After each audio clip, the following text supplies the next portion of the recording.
അപ്പോ കാറിന്റെ കാര്യം അങ്ങ് മറക്കാൻ തന്നെ തീരുമാനിച്ചു അല്ലേ കുഞ്ഞേ? ചേച്ചിക്ക് അറിഞ്ഞൂടെ, കാറിന്റെ കാര്യം പറയുമ്പോ തന്നെ വിശ്വേട്ടൻ നെഞ്ചുവേന വരത്തില്ലേ? ലോകത്ത് എനിക്ക് വിശ്വേട്ടൻ കഴിഞ്ഞേ വേറെ എന്തോ ഉള്ളൂ. പാവം എന്റെ വിശ്വേട്ടൻ. അപ്പൊ നെഞ്ചുവേദനയെന്നല്ല, കാർ വേദനയെന്നാണ് പറയാൻ. ഭഗവാനേ നാരായണ, എന്തൊക്കെ തരം അസുഖങ്ങളാ നീ ഓരോ ദിവസവും കണ്ടുപിടിക്കുന്നത്.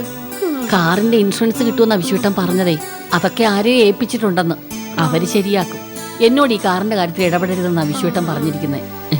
കാറല്ലല്ലോ നമുക്ക് കാര്യം, എന്റെ വിശ്വേട്ടന്റെ ആരോഗ്യമല്ലേ. അത് അല്ല ലീലാവതി കുഞ്ഞെ, ഞങ്ങളെ കാറിന്റെ കാര്യം പറഞ്ഞുകൊണ്ടിരിക്കുകയായിരുന്നു. ഓ, ആ കാറുകളുടെ രൂപം എന്റെ കണ്ണീന്നും മായണില്ല.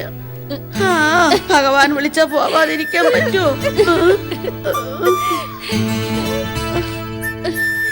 ലീലാവതി കുഞ്ഞെ, അന്ന് നമ്മൾ കാറിൽ കയറി കറങ്ങാൻ പോയതും ടയർ പഞ്ചറായതും ഓർമ്മയുണ്ടല്ലോ കുഞ്ഞിന്? അയ്യോ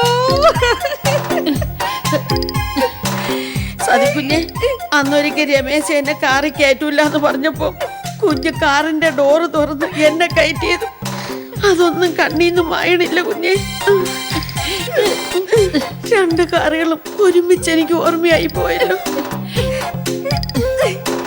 കരയരുത്, എന്നാലും ആ കാറ്. ചേച്ചി വേണ്ട, ഞാൻ ആ കാറിന്റെ കാര്യം മറക്കാൻ ശ്രമിക്കാം. ഇനി അന്വേഷണം ഒന്നും വേണ്ട. ഇൻഷുറൻസിൽ നിന്ന് കിട്ടുന്ന എന്താന്ന് വെച്ചാ അത് മതി. അതെ, എനിക്കും അത് മതി. ഞാൻ എന്നാ ഇനി ഒന്നും പറയുന്നില്ല. എന്നാലും ഞാനൊരു മനുഷ്യയല്ലേ, വികാരങ്ങൾ അടിച്ചമർത്തി വെക്കാൻ പറ്റില്ലല്ലോ. തൊഴുത്തില് ഊരിക്കുട്ടന്മാർ നിക്കണ പോലല്ലേ രണ്ട് ഷെട്ടില് രണ്ട് സുന്ദര കാറ് കുട്ടന്മാർ നിന്നത്.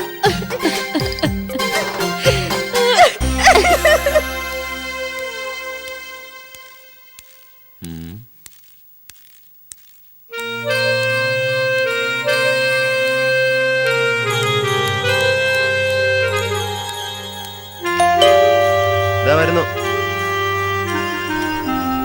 വിശ്വനാഥ. അതെ, മറ്റാരും ഇല്ല എന്നുള്ള ധൈര്യത്തിലാണ് ഞാൻ വന്നത്. ആ കാറുകളെ അതിങ്ങനെ ഇട്ടോണ്ടിരിക്കാൻ വയ്യ, കൈയോടെ കച്ചവടം നടത്തണം. അതെ, അത് വേണം. കിട്ടുന്ന വിലക്ക് അങ്ങ് വിറ്റേക്കാം. മറിയിച്ച് എടുത്തൊരുതിനൊന്ന് പറഞ്ഞു നോക്കിയാലോ, ആവശ്യമുണ്ട് എടുത്തോളാൻ. അതുപോലെ ആ ശംഖുവിന്റെ മാണിക്കിന്റെ പ്രോബ്ലം അതെങ്ങനെയെങ്കിലും സോൾവ് ചെയ്യണം. അവന്മാര് നമ്മളെ വെച്ചങ്ങ് മുതലാക്കാൻ നോക്കുക. പച്ചക്കറിക്കൊക്കെ തീ പിടിച്ച വില എന്നല്ലേ? ഓ, എനിക്ക് ലവ്ലോലിക്ക് വാങ്ങി തന്നോ? ആ, മനസ്സില്ല. ഓ, പിന്നെ മനസ്സില്ല. ഈശ്വര, സുഗുണന് ശാരദ ഇപ്പൊ തന്നെ സുഗുണന് നമ്മുടെ മേലിൽ സംശയമുണ്ട്. അതിന് ഞാൻ എന്ത് വേണം? ഹേ വിശ്വനാഥ. അതെ, വിശ്വനാഥൻ തന്നെ. നിങ്ങൾ എന്താ എന്നെ കുറിച്ച് വിചാരിച്ചത്? കുറച്ച് നാളുകളായി പറയണമെന്ന് കരുതുന്നു. നിങ്ങൾ എന്ത് പറയാനാ? ഹേ, ഇത് ഞങ്ങളുടെ സ്വന്തം വീടാ.